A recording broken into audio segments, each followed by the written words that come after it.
Hey folks, this is Ben Gessel again, part 2 tonight before I go to bed.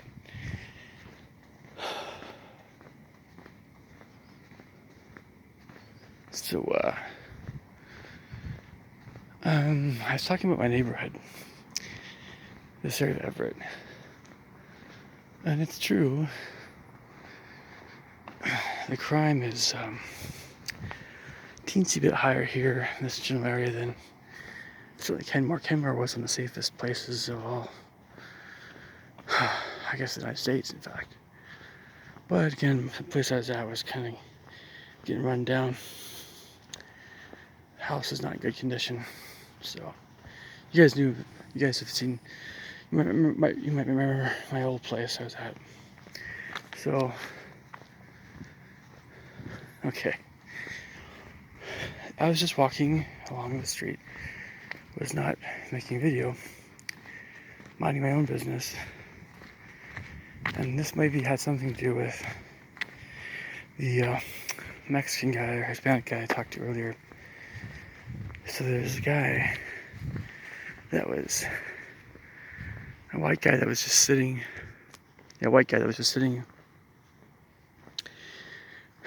just about a block away from my house.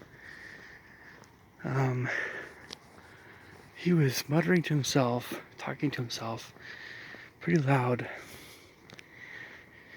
I don't know what he's talking about, but whatever he was talking about, it was pretty clear that he was on drugs. Or at least if he wasn't on drugs, he was very much influenced by them in the past. I mentioned this at the outset that there's a piano student I have who has had a tough time with this sort of thing, and it's affected his focus and many other things like that. And so it has nothing to do with good and evil. I mean, in a way, it's just, again, I'm mentioning whether it's drugs or gambling or something else, there's all these things that can really affect us negatively. Anyway, if someone's your friend, it's really, you see things in a different way. You like, okay, so these things hurt our souls, but it's never about the person. The person is a great person. It's a wonderful person, just that these things really can negatively affect us. And so, anyway, with this guy I just bumped into tonight, he's the sort of guy most of you guys probably wouldn't want to hang out with, just from my first impression. But I could be way off the mark. He could be actually a pretty cool guy. Probably is. But this is the way that drugs influence you. They make you into this other person. I wonder if this is actually one of the deeper things I didn't mean to talk about, but it's like the way that sin is and the way that evil acts are, is it can make a person into this other person that didn't want to be in the first place. And it's very subtle and happens over time. And so there's things that we need to do to stay on course, to be true to ourselves and the people that love us. And we love them, But, yeah, but, gosh, man. But anyway, this guy,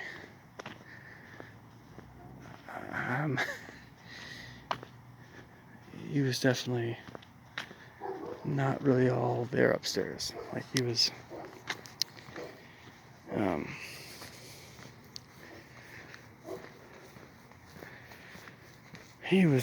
probably missing a few bricks. Well, kind of. More again in regard to that drug arena. And he, not Down syndrome, nothing like that. So this Mexican guy probably told him, saw me making a YouTube video. Told that guy, and I came back. It's like, hey, put me on YouTube. Hey, yeah, video, yeah. I don't like to do that stuff. Even for people that, if someone said yes, I want to be in a video, and they're fully in control of their mental faculties, And that's one thing. If I don't know them, I might not want to do that, but if I can see that they're really coherent, okay. I have to have that turn of mind to begin with. Kind of go, okay, this is like how I interview people or I can talk to people. But in my experience, maybe this is just speaking Kenmore, nobody in Kenmore wanted to be bothered with being on a YouTube video. That was just the neighborhood I was in. It might be different here. It might be more, maybe a little bit more of the talk to random strangers type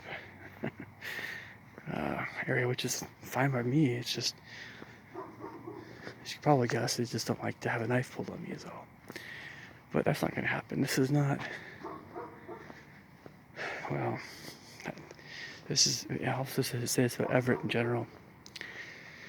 My experience, Everett is kind of, looking at this from a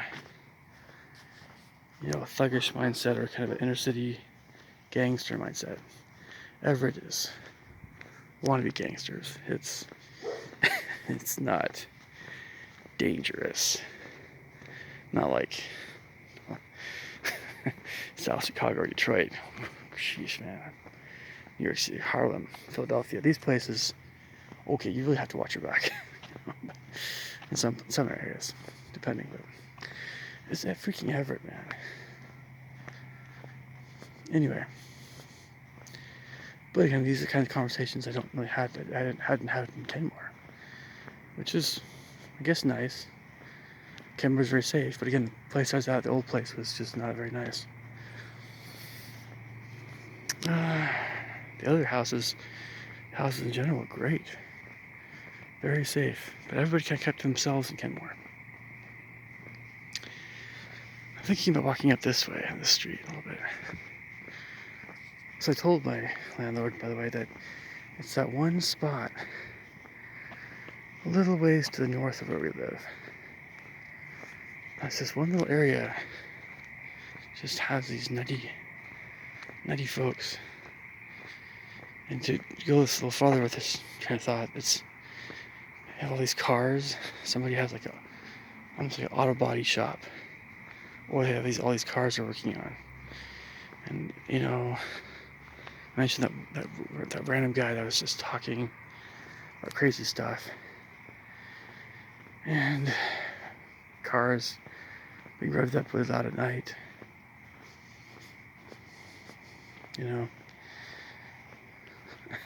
That one little spot. And everywhere else, and at least in the area I've been walking around, is just fine. But this one spot is not evil, it's not bad. Not at all, it's just, I don't know. You just get some weird folks over there. But they're not bad, they're just, I wonder if they're on drugs and stuff. That's all. Oh well, but it's not. I don't like to talk to people when they're on drugs, when they're high. So on this train of thought, this is a little different train of thought. When I was at Central Washington University, beer was a big deal. So I know it's like a lot of Eastern Washingtonians, a lot of farm boys. It's like the whole football thing, frats and stuff a little bit. Not frats so much. Yes, there were frats, but not like huge. Anyway, so drinking beer is a big deal. Going to football games and having big beer parties and stuff. I never did that stuff. But, I knew people that were kind of into that a little bit. And, Central Washington University, Ellensburg. Very conservative town. All good stuff. So, when my friends that were not LDS, if they were drunk or if they were whatever, I would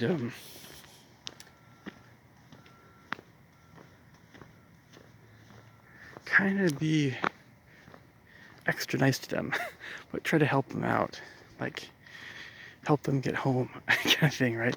Or just not. I would hate treating them as though I was aware that not only, I mean, I'm sure they're aware that they're drunk, but also treating them in a way that was very kind of mocking them for being drunk.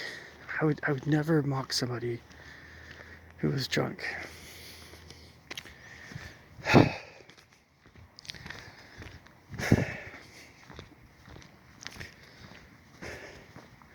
It's just not something I like to do, or it's not something I would want to do.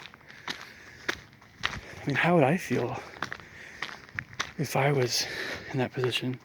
I had too much to drink, and somebody I knew personally kind of was mocking me for being drunk. So this is the kind of thing that I have in the back of my mind at all times. And you know, I don't like to talk to people when they're intoxicated or high or stuff. But it's not them. I actually do want to talk to them, but I don't like it when the thoughts are distorted by whatever they're smoking or drinking. So it's never them, it's what they're doing. I don't want that person to feel like I'm judging them, of course. So how many of you guys know what I'm talking about here?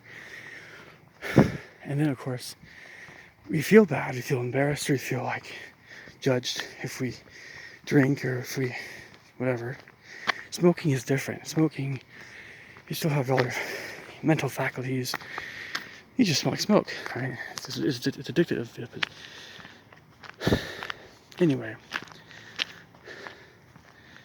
so along with not wanting them to feel judged, or what's the word I'm looking for? I never want anybody to feel awkward around me for any reason.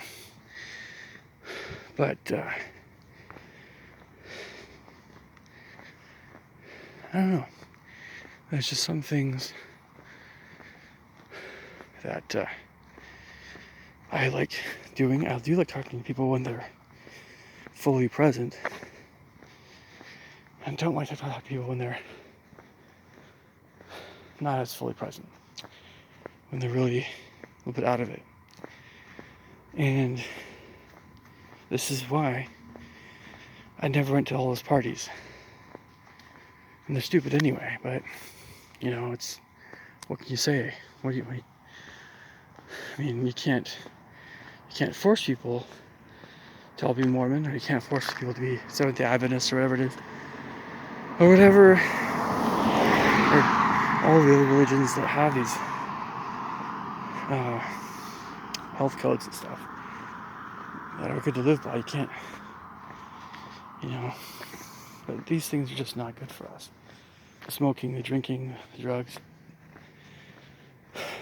But we always want to be respectful to people. It's always a question of how to do that. When I was younger, and I was offered cigarettes once. I politely turned it down. I wasn't a jerk to the guy. I was never, when I was in high school, nobody ever,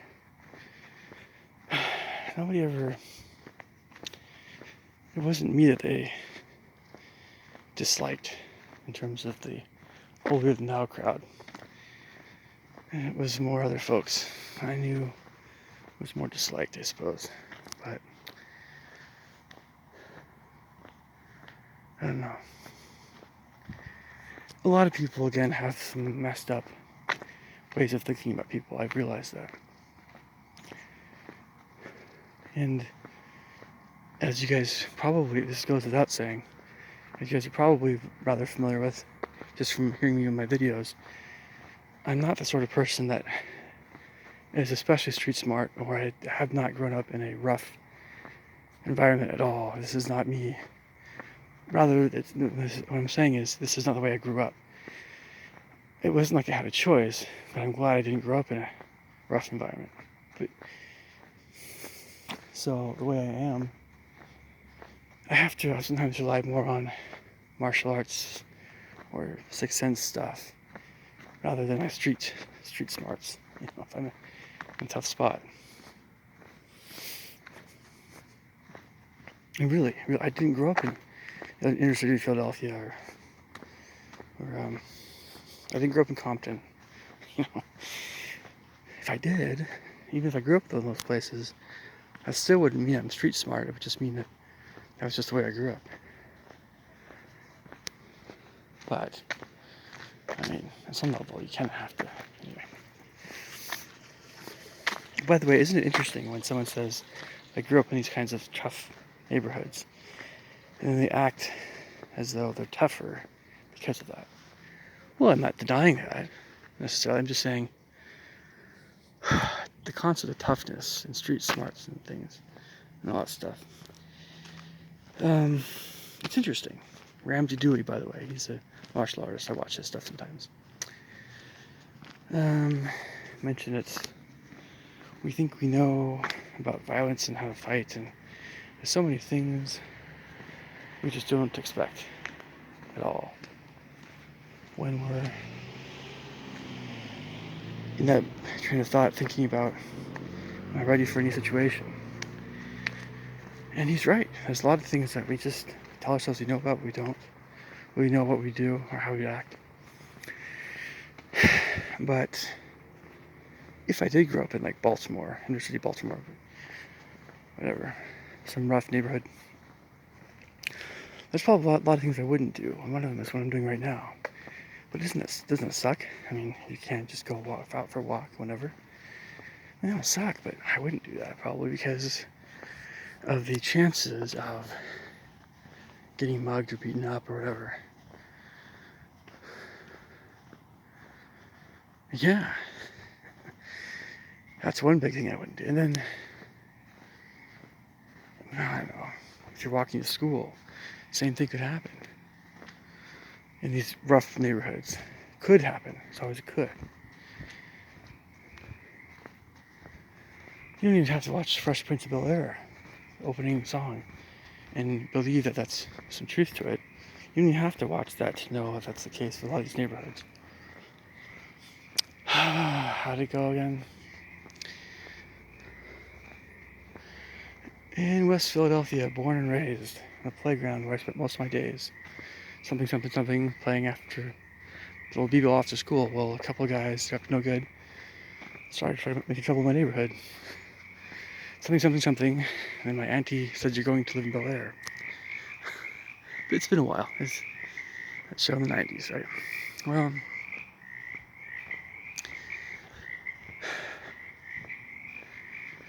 okay, Steve Harvey, where did he grow up? I can't remember. Rough neighborhood, so on and so forth. I don't disbelieve people when they say they're a little tougher because of growing up in a rough neighborhood.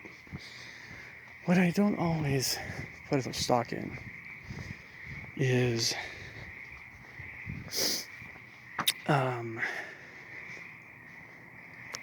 what that actually means. It could mean something, or not very much at all.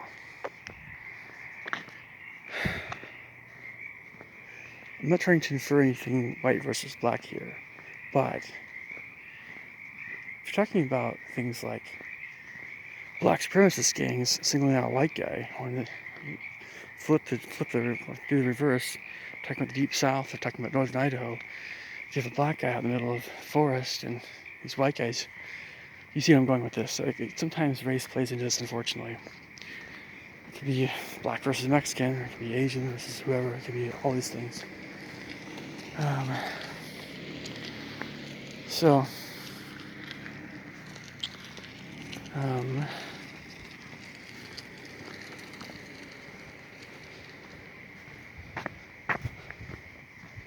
don't know. It doesn't always mean what people think it means.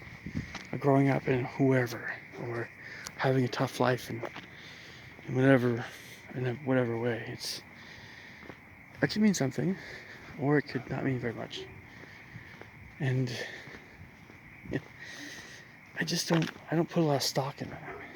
I mean, again, it all depends.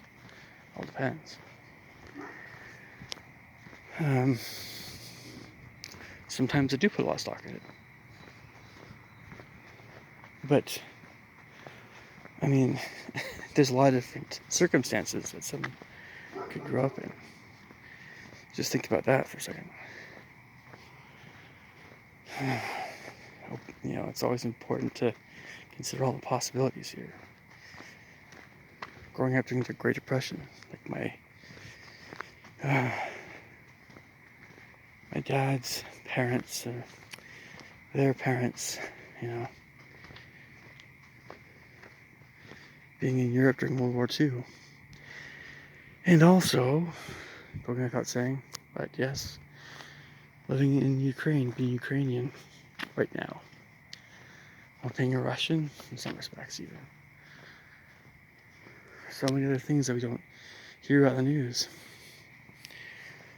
It was an interesting thing, by the way, when the other orchestra I'm playing with right now, Seattle Philharmonic, they made the decision not to play Tchaikovsky 1812 Overture because of what's happening in Ukraine. So we're dropping that from the program, but that's not official yet. We had some discussion, and the last orchestra rehearsal, and I just thought to myself,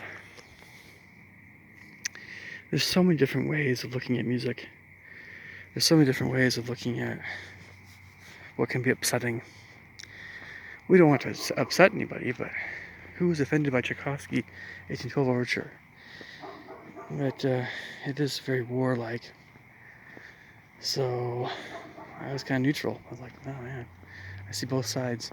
I don't know if I'll ever have just one opinion on this. But to kind of take this to the next step, this is happening with all kinds of orchestras that have Russian music that is programmed. Are they going to play that or not? Anyway,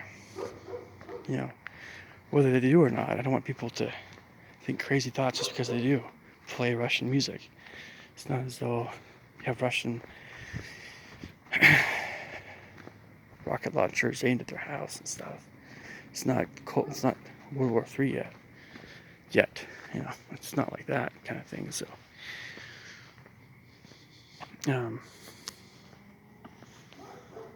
but there's always a deeper question of what actually influences us in music and the arts, and how does it influence us? You can't go a different direction with this. If someone's so easily offended by a piece of music about the Napoleonic War,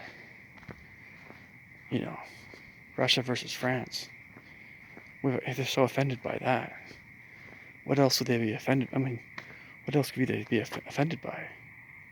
And, of course, we could think of that culturally, too. We never hear about all the wars in Africa, all the numerous little wars, and all the constant things happening in the Middle East. Of course, in India and Pakistan are at each other's throats all the time. We don't hear about the Uyghurs getting butchered in China. It does happen.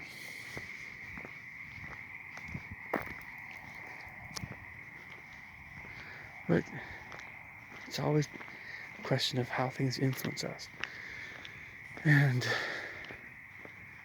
I just don't think we should censor music that might be offensive. I don't know. I don't. If the 1812 Overture is a great piece of music, it's not satanic, it's not immoral, just kind of warlike. But it's Russia defending its homeland against France. France was the bad guy back then. France was the invader.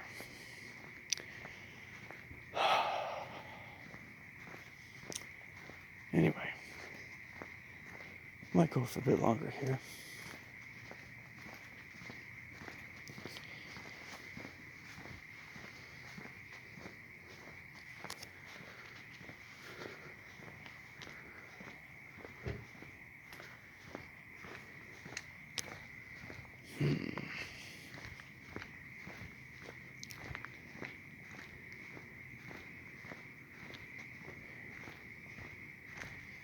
Let's just go for a little bit longer.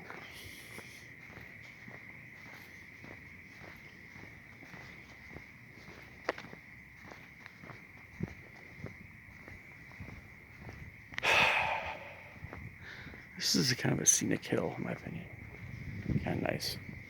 There are some areas I need to show you guys that are more part of mid to a little bit north Snohomish County. I hadn't been to for a while before moving here again.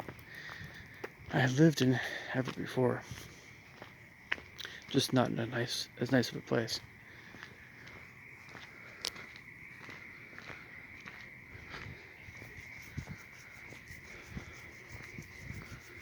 I just think that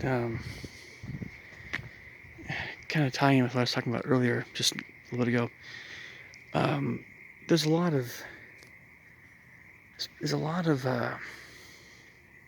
being a little too sensitive about stupid things like canceling I don't know, canceling a piece of music because it might be considered offensive. Unless something is blatantly, I mean, we laugh at Family Guy and South Park, parodies and racist jokes and stuff, quote unquote racist. There are things that are shocking, but they're shockingly funny, but they're meant to be funny.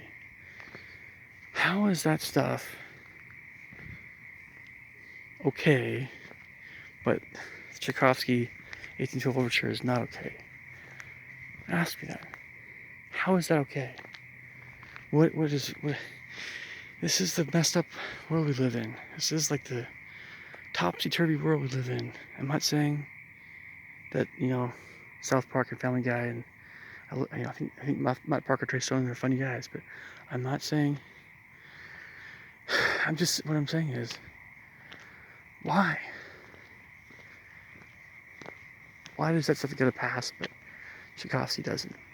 But Tchaikovsky gets a pass because he's gay, right? You don't want to be offending the LGBTQ community. Well, in general, we don't want to offend people, period. Sure. If I see a gay person, why would I want to stone them? Even if I was Jewish back in the Old Testament, right? No, I wouldn't want to do that. But law of Moses, or whatever. But no, I still wouldn't want to do it. That's murder. Well, that's killing somebody. That was their law back then.